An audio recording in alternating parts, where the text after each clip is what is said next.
মুহতারাম হাজিরিন, যারা আল্লাহ ওয়ালাদের সাথে সম্পর্ক রাখে তাদের জবান দিয়া যা বের হয় সবগুলো নূর বের হয়। আর যারা দুনিয়া কামানোর জন্য ওয়াজ করে তাদের জবান দিয়া মমতাজের গান বের হয়। কথা বলে না কেন? আমার গান গাওয়ার লিগে আনছেন আপনি? কৌতুক করার জন্য আসছেন? নাটক করার জন্য আনছেন? ওয়াজের মঞ্চ কি নাটকের মঞ্চ? সুরের জলকানি আর কণ্ঠের লম্বা টান দিয়ে জাতিকে দুকা দেওয়া আর আল্লাহকে দুকা দেওয়া একই কথা। 40,000 আর 60,000 টাকা বাজেট করে ওয়াজের মঞ্চে বসে মমতাজের গান আর ওই হিন্দি সিনেমা। বর্তমানে তো এমন কিছু বক্তা বের হয়েছে যে বক্তাগুলো হিন্দি সিনেমা, ওই সিনেমার নামগুলো খুব স্টাইলিং ভাবে জাতির সামনে উপস্থাপন করে জাতিকে বুঝায় এখন একটা সিনেমা বাইরে ছেড়ে দেখে দেখি।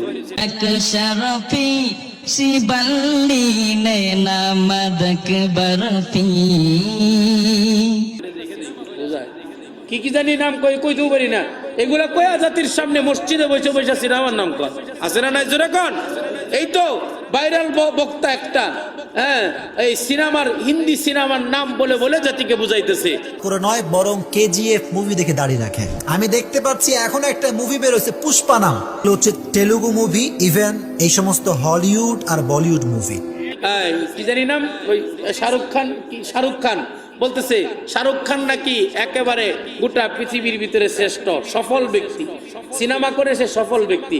নাউজুবিল্লাহ, একটু বাড়িতে গিয়ে কইেন নাউজুবিল্লাহ। শাহরুখ খান সফল ব্যক্তি, আমি বললাম তার সে কপাল পোড়া। সফল ব্যক্তিকে এই জামানায় যদি কেউ সফল ব্যক্তি দেখতে চায় তাহলে দেখতে হবে আল্লামা আহমদ শফীকে। এই জামানার সফল ব্যক্তি আল্লামা নূর হোসেন কাসিমি। এই জামানার সফল ব্যক্তি হলো আল্লামা হুসাইন আহমদ মাদানী। এই জামানার সফল ব্যক্তি হলো আমাদের আকাবিরিন হযরত যারা তারা দুনিয়ার জমিনে থেকে দুনিয়াকে লাথি মেরে মাওলাকে রাজি করেছে। আর যারা হিন্দি সিনেমা করেছে তাদেরকে যদি সফল ব্যক্তি বলা হয়, আমি বলবো তুমি বুকার স্বর্গে বাস করছো, তুমি বুকার স্বর্গে বাস করছো। ঠিক না বেঠিক? আওয়াজ করে বলে ঠিক না? সম্পর্ক তো আল্লাহ ওয়ালাদের সাথে না। আর যারা আল্লাহ ওয়ালাদের সাথে সম্পর্ক রাখে তারা অনর্থক কথা বলে না, তারা যা বলে প্রত্যেকটা কথা উম্মতের দরকারে বলে, কাজে বলে। কথা কোন ঠিক কিনা? এতক্ষণ বলেছি অনর্থক কোনো কথা বলেছি? বেদরকারি কোনো কথা বলেছি না? কেন? আমাদের মুরব্বীরা কানে ধরে আমাদেরকে বলেছে সময় আল্লাহর দেয়া নিয়ামত। জাতি তোমাকে এতটুকু সময় দিল, তুমি জাতিকে কি দিলা? জাতিকে কি দিলা? তুমি যদি একটা অনর্থক কথা বলো এই সময়টার জবাব আল্লাহর দরবারে তোমার দিতে হবে। কথা কোন ঠিক না বেঠিক? জোরে বলেন। এই কারণে মুহতারাম হাজিরিন, মুফতি আব্দুল আউয়াল শেরপুরি আমাদের মুগদার হযরতের খলিফা সারা দেশে ওয়াজ করে। আল্লাহ জবান দিছে, কণ্ঠ ভালো দিছে, কদর করবেন, ইজ্জত করবেন। আমাদের রফিক সাহেব বুজুর্গদের সাথে থাকতে থাকতে নিজেও এক বুজুর্গ হয়ে গেছে।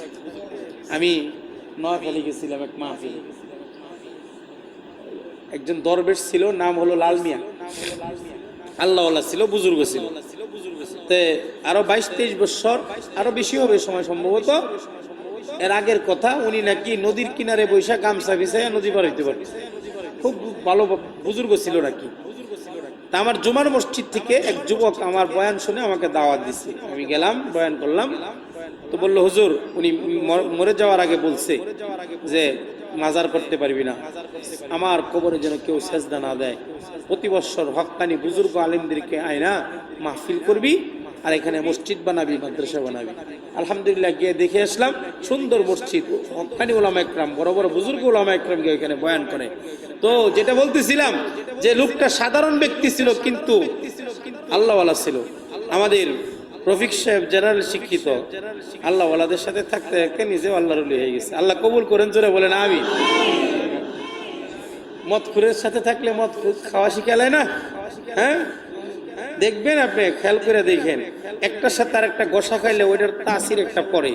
আল্লাহ ওয়ালাদের সাথে যারা গোসা খাবে তারা আল্লাহ ওয়ালা হয়ে যাবে। সুবহানাল্লাহ বলেন। এই জন্য মাসিক মাহফিল